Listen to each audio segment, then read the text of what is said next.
Abracadabra, un mot amusant aux consonances enfantines qu'on entend souvent dans la bouche de magiciens pour époustoufler leurs spectateurs et essayer de faire apparaître un lapin sortant d'un chapeau. Ah, abracadabra. Ok. L'expression est passée dans le langage courant et on la retrouve dans nombre de livres, films et dessins animés. J.K. Rowling s'en est inspiré pour créer le sort le plus redoutable dans Harry Potter, le fameux Avada Kedavra qui permet aux sorciers de tuer instantanément leurs adversaires.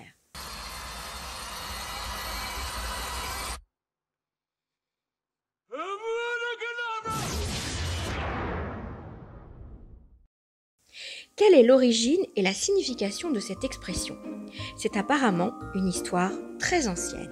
Le célèbre commentateur Rachi, rabbin de Troyes en Champagne au XIe siècle, avait déjà montré qu'un certain nombre d'expressions en vieux français provenaient directement de l'hébreu de la Torah, environ 3000 glosses disséminées à travers la Bible et le Talmud.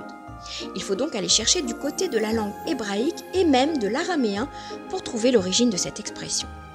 Dans la langue hébraïque, l'expression abracadabra, qui signifie la bénédiction à parler, est celle qui s'en rapproche le plus.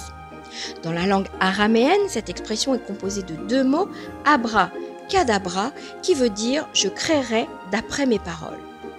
En lisant le texte biblique, on apprend que Dieu crée le monde par la parole et avant chaque nouvelle phase de la création, on peut lire l'expression dans le texte « Dieu dit », comme par exemple « Dieu dit que la lumière soit » et la lumière fut.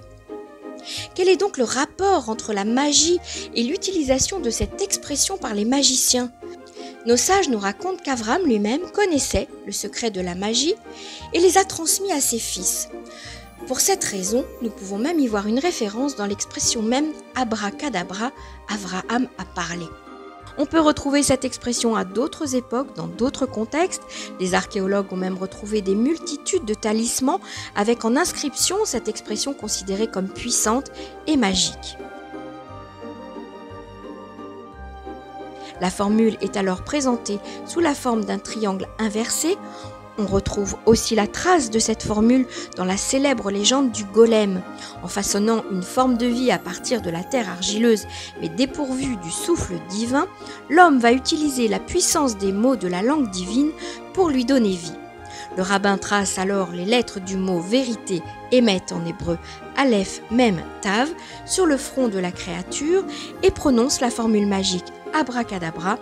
La créature va alors s'animer. Magique ou pas, venant de langues anciennes comme l'araméen et l'hébreu, cette expression a été retranscrite dans de nombreuses langues et a traversé les époques et les cultures jusqu'à aujourd'hui.